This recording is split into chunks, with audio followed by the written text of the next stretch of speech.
government, they must expect to face the consequences. The government security agencies must also be reminded that they are established to serve Kenyans rather than to serve the political needs of any government that may, for the moment, be in power. Indeed, the founding laws of the National Police Service and other security arms stress that they must be independent and exercise their mandate free of influence and direction from any other authority. Above all, we must disavow extremism from all sides. Those in government must be cautioned against the arrogance of power and the presumption that they are in office eternally and will never be called to account. Those on the other side must acknowledge that there is a government in place, elected on a platform by which it must be given time and space to deliver on, or fail and face wrath of voters next time round. A national conversation calls for goodwill on all sides. It cannot be about seeking to topple the government. Neither can it be about the government using the coercive power of the state to cow a disaffected population into submission. We believe that voices of reason can be found on all sides. Beyond the political classes, there are many groups that can play crucial roles in pointing the pathway from a looming inferno. They include religious groupings, civil society, media, trade unions, community leaders, regional and continental groupings, and the international community. All of them have a sacred duty to make themselves heard. Above all, responsibility lies on the people of Kenya to reject extremism that is not in their interest and demand accountability and responsible behavior from their leaders. Our democracy accommodates competitive politics, I should say, but it need not be confrontational. At the end of the day, we all live in one nation, sailing in the same boat. If it sinks, we will all go down with it. None will be spared. And that's the editorial today in all the dailies, the Standard, the Daily Nation, the People Daily, and also the Business Daily and Taifa Leo as well. That is what we do have on the front page of the Standard. Let's save our country. You can grab a copy of the Standard this morning. I've read blow by blow the whole account on the editorial pages of the Standard, and that you'll have it also on the Daily Nation as well. A joint commentary by editors of leading media houses, as I've read it for you. It's a call for peace. Our democracy accommodates competitive politics, but it need not be confrontational. At the end of the day, we will live in one nation, sailing on the same boat. If it sinks, we will all go down with it. None will be spared. And this story continues on page 14 of the Standard today, the editorial commentary. Third wave of Azimio protests. So far, the numbers keep on ticking up. Still, that is on the front page of the Daily Nation as well. Let's save our country. A joint commentary by the editors of Kenya's leading media houses. At the end of the day, we all live in one nation, sailing on the same boat. If it sinks, we will all go down with it. Nobody will be spared. That also happening on the front page of the Daily Nation this morning. It says here, no to handshake. This is how they're still proffering their brinkmanship. President Ruto says he's ready for talks on issues affecting Kenyans, but not on power sharing. That you have it on page 6. Azimio chiefs keep off protest. Raila, Karua and Kalonzo were missing in action but issued statements. That is on page 7. Bishops' prayer. Engage in dialogue. Catholic clergy urge rival camps. Page 8 of the Daily Nation. Deaths, injuries and arrests. Protesters shot dead and others injured as cause but put behind bars. 4, 5 and 7 of the Daily Nation this morning. And you can see a very telling picture as well. A protester holding a canister there, tear gas canister, beside a bonfire at Shabab area in Nakuru during anti-government protest yesterday. One person died in Nakuru yesterday. Back to the Standard as well, just to read you some of the highlights that are there as well on Beside their third wave of Azimio protests, 5 dead as police engage protesters in day-long running battles. Raila's allies and aides among scores of demonstrators arrested, schools and businesses paralyzed as people and students stay at home. Also, Raila Azimio top brass a no-show amid heavy police deployment to quell demos, and Catholic bishops want finance act shelved, asked rivals to climb down rifts. Mount Kenya, northern Kenya and parts of western largely calm. That is a story that you want to follow inside the Standard today. And you can see also a telling picture there, a retinue or a gaggle of security officers marching on a bonfire there that was lit, and you have a special coverage of this on page 2, 3, 4, 5, 6, 7 and 8 of the Standard this morning. Make sure you read this commentary. Has been written quite insightfully and quite movingly narrated. You can actually see where we are as a country. Also inside the Standard today, Ruto, we will protect lives, property. This is what the president is saying. And top US trade officials snab courier again. And that is on page 8 of the Standard. And every Thursday you have real estate coming your way. Kenya's property, rich but cash poor pension funds. Read all about the pension funds as well inside the Standard. Let's save our country. That is the rallying call in the dailies this morning. Let's save our country in the Daily Nation. Let's save our country on the front page of the People Daily. A joint commentary by editors of Kenya's media houses. Voice of reason. At the end of the day, we all live in one nation, sailing on the same boat. If it sinks, we all go down with it. None will be spared, and this is on page 4 and 10 of the People Daily this morning. 138 students in hospital over poisoned food is another story that you can follow inside the People Daily. Raila Allah is arrested as several injured in demos, and also a telling picture here. Look at that. This is a protester who is jumping. That is a protester jumping. Is he jumping actually in the bonfire? Over a bonfire lit on the road in Nakuru town during the Azimio demonstrations over the high cost of living. Interesting, a very interesting picture on the front page of the People Daily. And Nakuru West MP Samuel Arama confronts demonstrators in Shabab area of Nakuru town yesterday. You can see him holding a gun actually. I hope that was not used yesterday because one person died in Nakuru because of his demonstrations. This is on the front page of the People Daily this morning. The Star. Not really the Star, but Taifa Leo. The Star holds a different headline this morning. Tuokoe nchi yetu. That's a translation of let's save our country. That is the running splash this morning on all the dailies.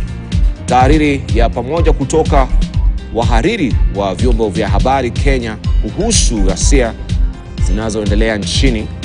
Ikumbukwe kwamba sote tunaishi katika taifa moja.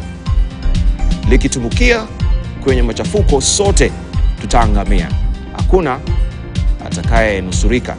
Habari kamili utaipata katika ukurasa wa 3 wa Taifa Leo. And you can see the pictures yesterday of the demonstrations in Nakuru there, and Samuel Arama as well with his pistol. And you can see a security officer there aiming. I don't know if it's a rubber bullet there or a live one, or threatening. Afisa wa polisi afuatua risasi wakati wa maandamano ya jana mjini Nairobi. And everyone is waking to fear and trepidation regarding this particular protest. But we also have a glimmer of hope from the Ministry of Education. Resumption of classes, they say, should continue apace after it had been halted for a day because of the protest. Raila akemea polisi kukamata wafuasi wake akiwa mafichoni. That is the story to have on page 2 of the Taifa Leo. Maaskofu wakashifu polisi. And this is, of course, the clarion call from the clergy yesterday as well. Just to buckle down on business, US guarded on Kenya trade deal past AGOA 2025 expiry. That is the current state of play as far as AGOA is concerned. Remember, it was expiring in 2025, but now they have new developments so far. And also we saw some top-notch US business delegates here in the country who decried meeting with Moses Kuria. And there is also a protestation from the US regarding the Family Law Act, and this could be informing this particular guarded or being cagey about the AGOA, if there will be a resumption of it or the renewal of that particular contract. We shall also discuss that with our panelists this morning. NSE, bank, airlines and retailers feel protest heat. That's how business was affected yesterday. After enduring 7 days of anti-government protest, Kenya's stock market yesterday took its first hit after it lost 20 billion shillings in investor wealth, joining a growing list of businesses, among them banks, airlines and supermarkets that are counting losses running into billions of shillings from the demonstrations. And you can see the telling picture as well. The anti-riot police walked past a fire lit by protesters on the Mlolongo Town Link Road during anti-government demonstrations in the town yesterday. Looking at the ticker there, how the taxman has cornered smartphone dealers in Kenya. A smartphone stockout looms in Kenya following a crackdown by the government through a new cargo consolidation policy that has seen the taxman net 8 times more what it was collecting before verification. Azimio wins 360 million tax fight with KRA. Kenya Revenue Authority has lost more than 360 million shillings after the High Court overturned a decision directing owners of Azimio Limited to pay the money arising from corporate tax. Was it negligence from the KRA legal office, where they're supposed to, of course, procedurally also countermand this, which they never did. CBK eyes 20 billion shillings from reopened bonds. It's a new bond. If you've not really taken a scoop of this, make sure you do so. This one laps tomorrow.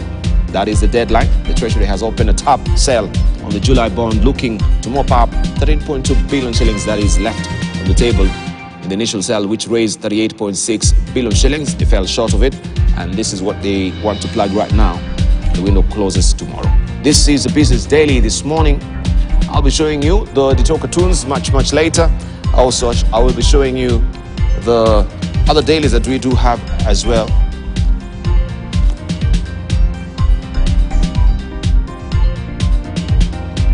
And also just to remind you that also inside the Business Daily as well, you have the commentary from the editors of leading media houses as well.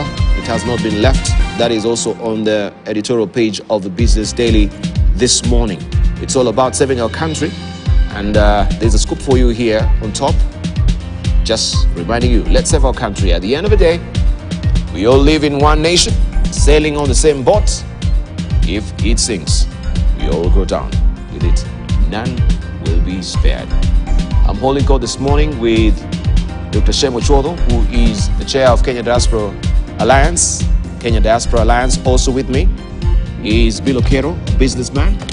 And also we have with us as well Nderitu Mreithi, who is an economist, eagerly waiting to be joined by Bunyasi Sakwa, who is also the chair of Kenya Development Corporation, much later in the course of the program. Let me just hear from them this morning, just to tell us what they have up their collective sleeves as well. I just begin with you, Nderitu Mreithi. When you see Let's Save Our Country, this is what is running on all the dailies this morning. The Daily Nation, Let's Save Our Country, The Standard, The Daily Nation, The People Daily, Taifa Leo, Tuokoe Nchi Yetu. Even in the Business Daily, there's a commentary on it as well. You're one of the leaders that we never saw yesterday. They say Raila Odinga and the other top-notch Azimio bigwigs were not sure. They were in hiding. Yet wananchi, they've been on the ground. Some of them have died. 5 lives so far. Were you afraid of Gasheri again? Gasheri, who was arresting you in Laikipia. Good morning. Well, first of all, good morning. Good morning to you and good to see you. Good to see you, and good morning to the colleagues. Great to be here. The clarion call by the editors that let's do right by our country. I think that is fair and proper. You asked the question about Azimio leaders, and me in particular. Well, I certainly wasn't in Nyahururu because, or Laikipia, because in the last 2 weeks I've been arrested twice. Never mind that we provide the police with the necessary notification, but they are not interested in following the law. They arrest me anyway. But I think in reflecting on yesterday, it does tell you that this expression of anger is not really by as you refer to as Azimio or opposition leaders. These are Kenyans. And the bulk of Kenyans are disappointed and angry with the goings-on, and they have taken to the streets, as is their constitutional right. The real shame is the violence. And of course there are accusations both ways. I mean, the police say it is Kenyans or Azimio protesters, but I am quite certain the people on the streets are not just Azimio supporters. These are Kenyans from both sides of the divide who are saying the cost of living is too high, and we must do something about it. What, therefore, the call by the editors, the question is, who should do what? What are the steps necessary to save our country? There is no doubt, I think, in anybody's mind that the police are using excessive force. The police are shooting Kenyans. The police are injuring Kenyans. First of all, they should stop that, because Kenyans are not. I mean, Kenyans are following the law. They have a right to be able to go out and demonstrate and make their voices heard. So if we're talking about saving the country, I think the first step is for the police to do their job and to stop killing Kenyans. And it cannot be their job to shoot and kill Kenyans. Secondly, I think the Catholic bishops have pointed out at the heart of this anger is the Finance Act now contested in court. And so, what the bishops have suggested is, why don't you repeal the act in its entirety? And I think that that's the next step in a process of saving our republic. But I guess we'll get deeper into that. As for your child, yes, there's a particular police officer who seems to have a problem with me. If you read Little Mureithe's, of course, column on Saturday. Yeah, there's a lady called Vasheri who's always after him when he goes for the protest. So this time forth, I think he's well, I have heard that. I didn't go to where her jurisdiction, because, But it may be unfair when the policewoman can't protect herself, defend herself here. Well, indeed, but perhaps well, you could just help. on a lighter note. It's not really about calling her out and all. But I want just to hear from you also. The bell. I don't remember when last the two major newspapers had the same heading, even to the dots and the commas. So this must be very historic. And I think I commend the two major media houses for highlighting the points. For me, it's also the media marks as well. Right. Daily. That's right. Actually, the entire fraternity. Almost word for word. What I'm looking at is I even see the apostrophe in both the Standard and Nation. But more importantly, the editorial that you read, for me, summed it all. It was so well balanced.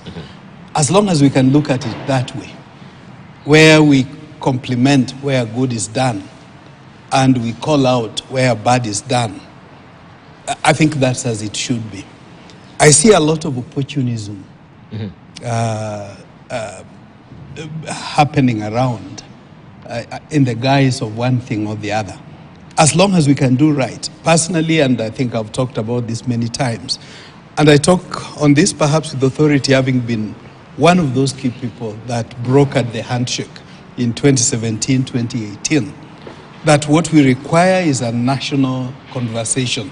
If we want to call it national dialogue, fine, but not just the two major alliances or coalitions talking to each other. We need a national conversation, and there are things that are going wrong. Incidentally, a neighboring country is planning next month a national economic conference. I think on this table, colleagues here have been calling for that. Maybe that country is ahead of us. Perhaps if Kenya Kwanza had listened to that and done that much earlier, because the greatest problem to most Kenyans is the hardships, economic hardships, the high cost of living. But I think the opposition is taking advantage of that. Their main objective is probably different. I don't think that it's guised as if that's their main problem. I think their main problems are elsewhere.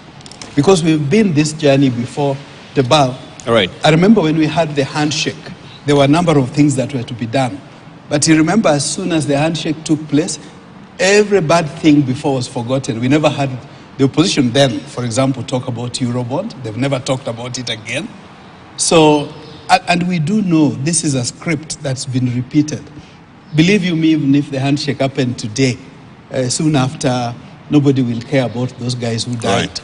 So my premise is we need a national conversation for all Kenyans, particularly the different sectors together, including the political elite, not only the two coalitions. Okay. Yeah, but I think at this point where we are, raising accusatory finger will not really help anyone. This is the BAL. Opposition taking a spawning ground that is now there to be very That's a narrative I've had. We have been selling fear to Kenyans. And the narrative that's being said now, no, we've reached a stage where Kenyans won't listen to anybody else. But what I'm saying, even on this table today, I think now if you start raising accusatory fingers, or who has done what and who has done what, you can see Kenya is burning. We can see people have died so far. Adding that particular number to the 14 also that have died so far, that is 19. True. And this is really unwarranted. So, and I'm not raising a finger. All I'm saying is that we need a national conversation sooner rather than later. Indeed. Bilokero, good morning. Good morning. And I hope you're praying honestly for us as well. Yes. Today I prayed in Jamia Mosque in the morning. Yes. And I prayed for peace. Indeed. And going through town, it's not deserted, but you could see the traffic is very low. In the city center, so I was coming. Mombasa Road a bit busy, but I think I want to echo the same sentiments as my colleagues regarding the very serious situation we are in. And I think what is most important now is to support this call for peace. Even in a war, in anywhere in the world, the first step is always to call for truce. That's for peace. We can talk later. I think as it is now, I think the editorial by the media fraternity today, let's say our country is very apt, it's very telling of the situation we are in. And I think we should not kid ourselves that the situation is not bad. It's pretty bad. I mean, it's reached a point where both sides have said, wacha kiumane, Swahili, let it get to wherever it should. Come on, buy. That's where we are now. And I think we have seen many countries that have gone down because of this kind of understanding. So my take is that both sides have a responsibility to avoid violence. But the greater responsibility, and I keep repeating, is with the government. The greater responsibility lies with the people who took the oath of the Constitution to safeguard lives and property and to leave this country. I think you can't compete with the others, especially in the way we talk. I think what we have seen on the media lately, especially by the government, really the kind of threats, the kind of grandstanding and, repeats of try you're going to see. I think this kind of thing it's only going to play into the hands of those who want to demonstrate and those who want to. I think you're playing into their hands, because the moment you say so, they'll say, okay, watch you and buy it.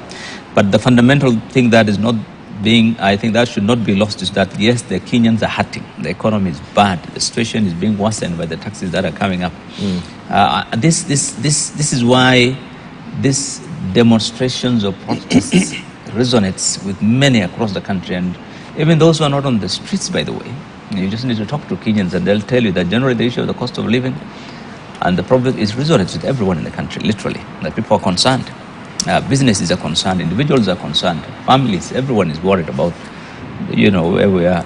And consequently, the effects of these demos and violence and shutdowns, people are also concerned about security.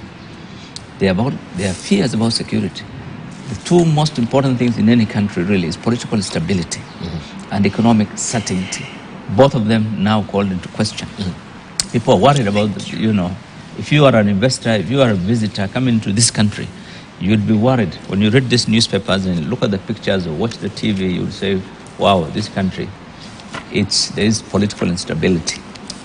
You look at the situation, you say there's economic, uncertainty. So it's going to affect. I was looking at a clip by the Tanzanian president. It's all over the social media. She talks about how the investments inflow in their country really gone up significantly in the last 1 year or so. And the reason she was talking to her people is that one of our countries in our neighbor is facing political uncertainty, and so people are going to that country, and it's a fact. So I think we have had these situations before, and we have always had an opportunity to sit down and talk. I think they need to. The leaders need to really talk. They need to talk. I would particularly urge the president, because he has said this before in April when we were in the same situation. He said it's courage, it's not weakness, to sit down and listen. And I think that is what today we need. It's just a phone call, I'm sure, to sit down. And he said yesterday, I'm ready to talk. Except on power sharing, I'm ready to discuss other issues facing the country. So I think, and this is, since the opposition has been talking about cost of living, if he calls these principles of the opposition to discuss the cost of living, I think he'll call their bluff. If, in fact, the issue is not about cost of living, it is about leadership and about power sharing, the best way to call their bluff is call them for a meeting and say, let's discuss the cost of living. Bring on the table what you have. You want us to withdraw the tax, finance act? Fine. So what other alternatives do you have? How do we get out of this situation? I think it needs to. And we're in a position where if we don't do that, 3 days shut down. I mean, you can't continue. People need to eat. There are people who are not employed. There are people who are not earning profits from businesses. They have to go out every morning to make a living. Those people, they'll be frustrated. They'll feel. There are people who are going hungry now. Indeed. Yesterday, they didn't get a chance to go out and sell their things on the streets. So what are you going to do for 3 days? We can't continue. I think there's a larger picture of the situation of the country that the government needs to look at. And at the end of the day, the buck stops really with the leader of the country. He needs to really look at the situation and see what he needs to do. Right. So here the East African also putting that figure that we're losing per day if we go for protest at $21 billion. I thought to myself, $21 billion, that is a bit of an exaggeration from the East African. Yeah. What are you reaching out for? From the air. From the air. Yeah, so how did they reach us? Yeah. So $21 billion, no, that's a bit of, it should have been 21 billion shillings. No. We know our GDP. So if you take the GDP and over 365, you can know what. All right, I'll try and just look at that later. But I just want to hear from also you, Bujesi Sakwa. Thank you. Good to see you as well. And you've been out of course, with the KDC as well. This will affect, your development projects that, you've been also gagging for as well. But you can just give us your overview of so far 5 lives have been lost. Accumulatively, we can say 19 lives have been lost because of this protest. Yeah, thank you very much indeed. Thank you, colleagues. So I spent a bit of time here. Technology was a challenge. Oh, technology? Yeah. It failed you this morning? It failed this morning. In here, though. Oh, technology, okay. But yeah. So, a bit of a technology on our side, but we appreciate now it's working. When the storm gathers, it depends where you find it and where you see it and what part of it you're looking at. I can't see any clear agenda that you can sit down and reverse called cost of living. That is going to be a process, a big process. And I think to that, the responsibility lies inside inside Parliament, in both houses.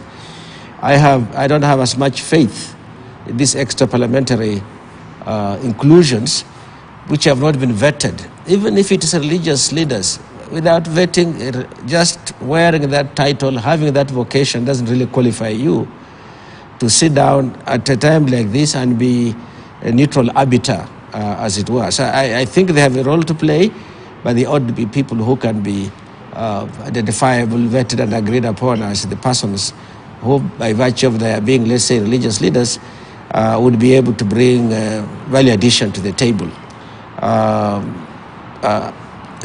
Secondly, I think this whole issue was about loss in elections, and unfair elections, as they called it. And I thought that was the path that was going to be pursued. That would have had definable leads, predictable leads, but that we are now going into very murky waters. And the real reasons for being out there now are frustration caused by very many other factors. It will take quite a bit of peeling away for us to get down to what it is that can bring real peace. But there is no doubt that continuing demonstrations are causing havoc to the economy. That there is no doubt, no doubt about it at all. But I do not think that the immediate solution is going to be, let us tighten the noose even more to get to save the economy. I've got some good news in my case.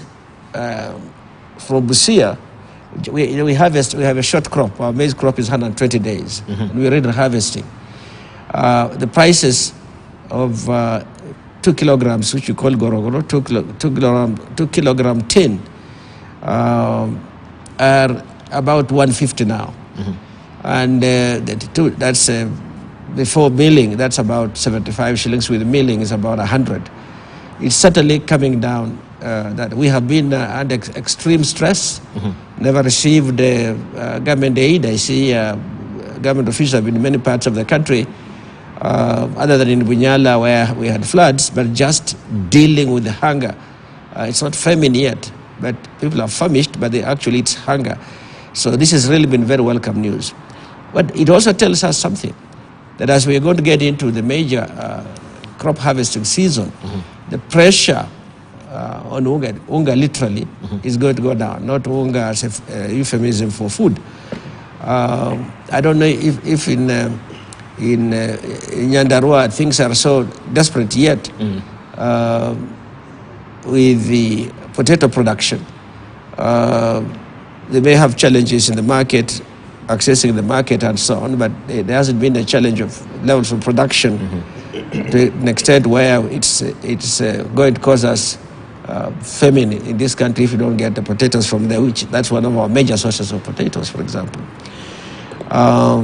So my feeling is that the sanity we are looking for is to go back to the institutions that were set up after protracted discussion and negotiation, which are the institutions around Parliament, the judiciary, of course, doing its bit, and the executive too has to play its part also. I think rushing out each time there is a crisis, you then say, you Parliament will have an extra parliamentary process. For me, I find that very unsatisfactory, and it's a light wash on a very serious matter. I just think that Parliament, knowing the sentiments of the country, should sit down and have serious discussions and so on without unnecessary condition. I can tell you, to get an agenda that will have these negotiations is going to be a very difficult thing because it's no longer clear where people are on the street. It's no longer clear. It's going to be very complex. It's no longer clear. Clear. Why people are on the streets? On the street. You know, somebody say, oh, it's hunger, it's the price of food. That will come down, but rents will not have come down. So the cost of living for urban people will be high. Power costs are not going to come down just by a whim. It's going to be much more complex even to get the agenda done. So I don't think that... All right. I wonder what Nuridu Murithi will say. Are we not very limpid and clear and crystal as far as why people are more on the street? It's not the cost of living or because it has been overtaken by politics? Well, first of all, let me start congratulating my economist colleague on his appointment as KDC. That's a long time ago. We've not met on this. Well, I've been out getting arrested. He's been in the slummers. I've been in Laikipia when it was... No, unfortunately, we didn't come to see you in the slum. You should have come as a panel. Absolutely. Yeah. KDC. I mean, Shem. One meeting, please, because the agenda is crystal clear, and I think I want to start it from where Honorable Biro Kello, responsibility.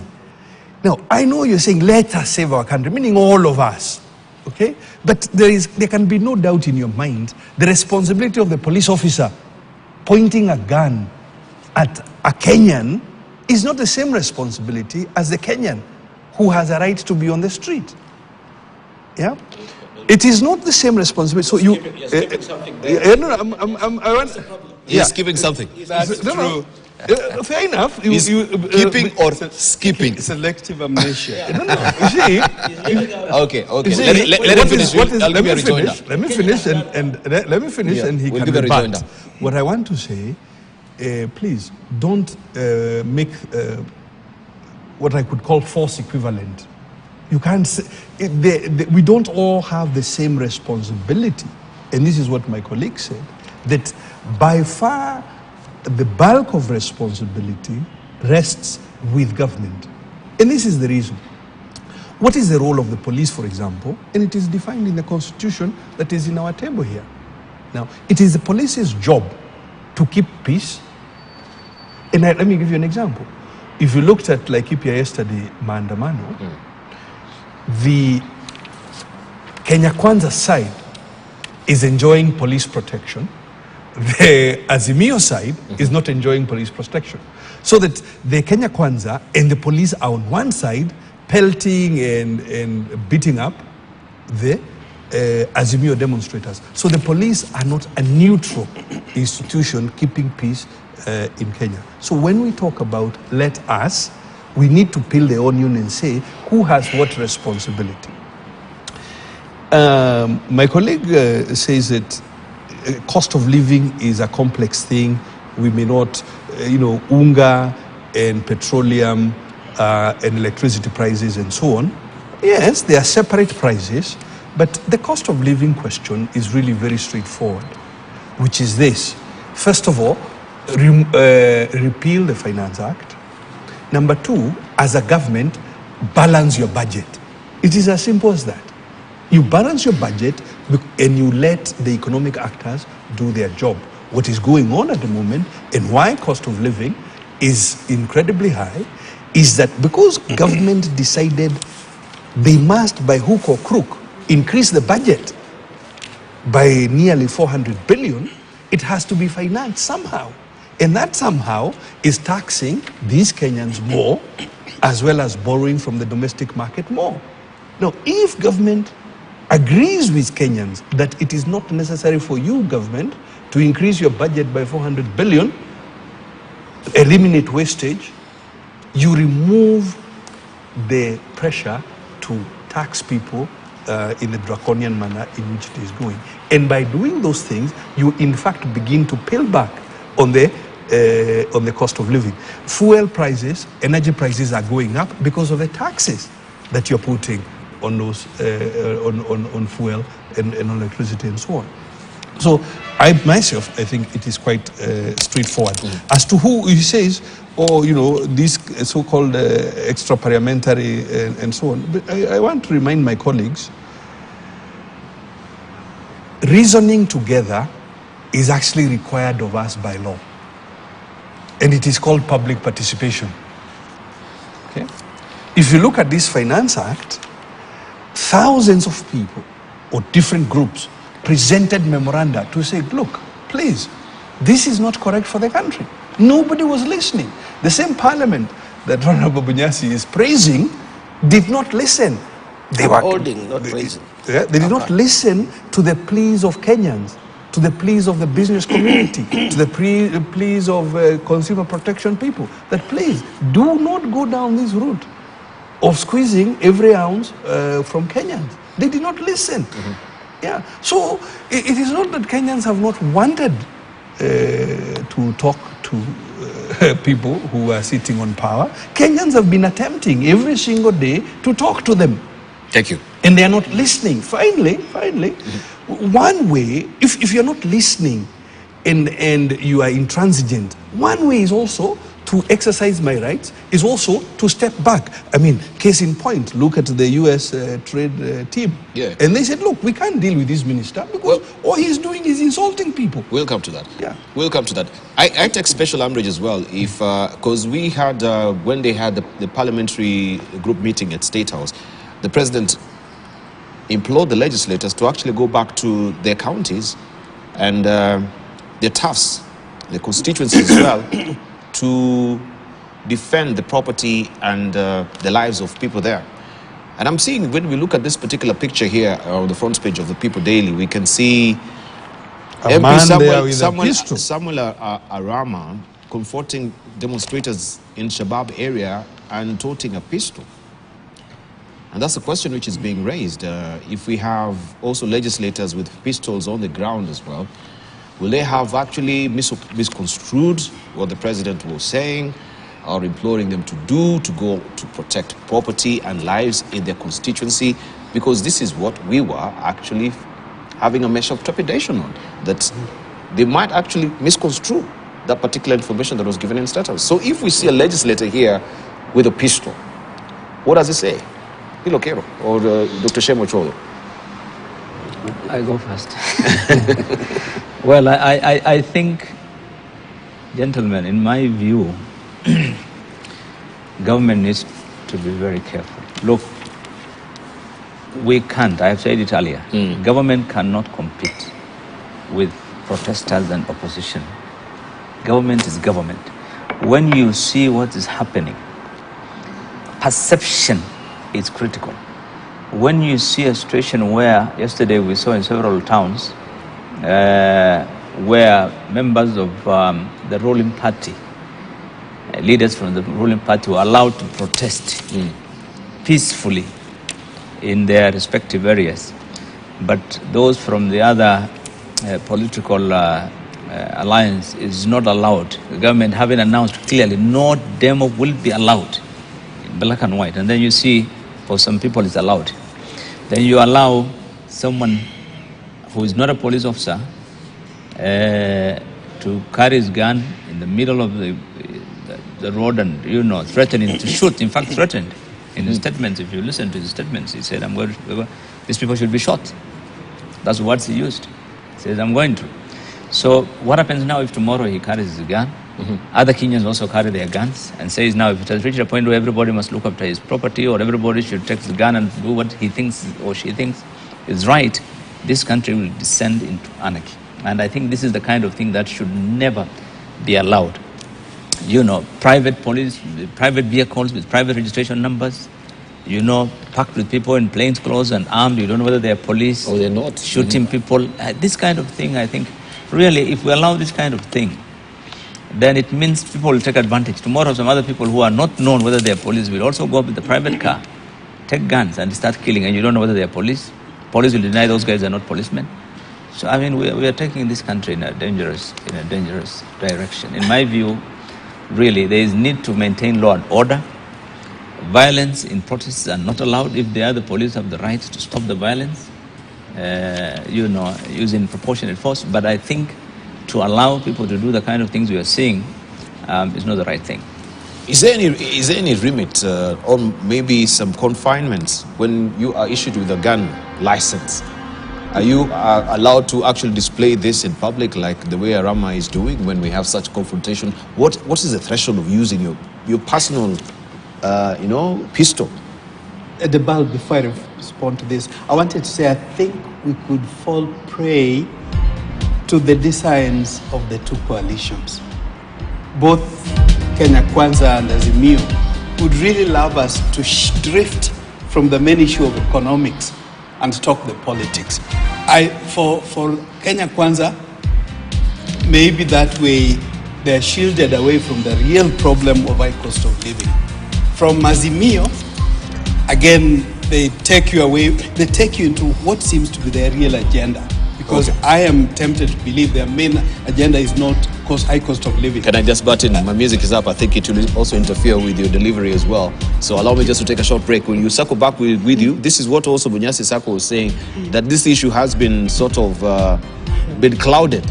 It's not clear what really people want. Is it the issue of economy, or is it the issue of politics? Is it the issue of ethnicity that people now have been raising, that there's brinkmanship being or polarization, that people now are pulling sides with their ethnic tags being proffered as well? We take a short break right now. When we circle back, we continue with more. You're watching Sokoni, looking at the state of the